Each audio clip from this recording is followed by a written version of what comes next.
You don't need a separate hot gas thruster system. You don't even need a cold gas thruster system. You already have hot gas. For the booster, right? Delete only the question the requirements, delete the part. Yes, yes. But this is only for the booster, right? Yes.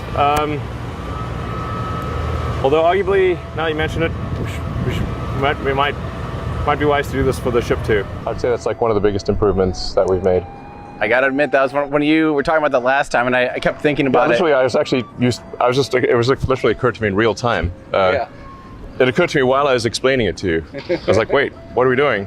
Don't forget, the main thrusters on this thing are basically hot gas thrusters. They're basically venting out, because as this vehicle is sitting there with liquid propellant inside of it, cryogenic propellant, the cryo warms up inside the tanks of the Starship, and it needs to be vented anyway. So what they basically do is they kind of let it build up for a little bit, and then they vent it. And that venting, that's the hot. If you have ever seen that clip of me talking with Elon, asking him like, so you're only doing the hot gas thrusters on the booster, right? And I want to clear things up. So many people, that video has become a litmus test. If you hate Elon Musk, you say, see, he stole that guy's idea and he didn't even thank him. And if you love Elon Musk, you're like, look how humble he is. He listened to, he'll listen to anybody for ideas. I don't think it's any of those things. I asked just a question, and I actually didn't like the hot gas thrusters. So I was almost saying like, you're only doing this on the booster, right?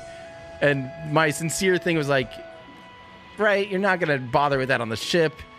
And then my question did spark we are only doing this on the booster, but why aren't we doing it on the ship? And now that's what we see implemented is they're using the ullage gas, the boiled off liquid propellant becomes gaseous, gaseous oxygen, gaseous methane. They need to vent that anyway. Why not use that for maneuvers? So here's the thing: if you don't need to do a maneuver, let's pretend you're in a situation where you don't have to do a maneuver. You can just have them both pointing in opposite directions and null each other out, and you can vent still without doing like a maneuver, right? Now, if you need to do a maneuver anyway, you just do one of them. You know what I mean? So there's always like an equal and opposite reaction, right? So this is pretty crazy. Look at the ice buildup up there at the aft end of the ship. To the left of the flap, you can see a big chunk of ice there. So that'll break off at some point, probably right now during this vent. Yep, you see chunks of it flying. I'm glad I pointed that out. You can see those ice buildups. I wonder how that affects when that is now your reaction control system. That ice buildup could slightly change. That might be something. They might have to put heaters on those. They might have to put little heaters because now they're vents that normally don't care. Those are pretty arbitrary, Now those vents are in charge of precise maneuvers. They're having ice build up. That ice is going to have some kind of tunnel to still vent. But what if that tunnel gets like kind of crooked or off angle? Total speculation here. I'm sure the teams are already spewing through data. I mean, I'm just thinking, what if it blocks it even and has it totally coming out the wrong directions?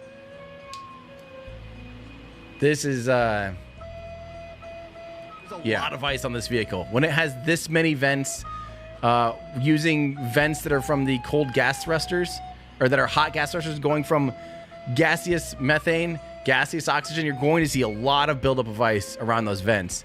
So this vehicle is going to be constantly spewing ice. Which I wonder if that actually would become a problem on orbit. Hopefully they all melt away relatively quickly. But I never even thought about that. I don't know, maybe those hot gas thrusters, I think they're getting blocked by ice. I think they're losing their control authority. I think they're going to need to put heaters on them or not use hot gas and just go back to hypergolic thrusters.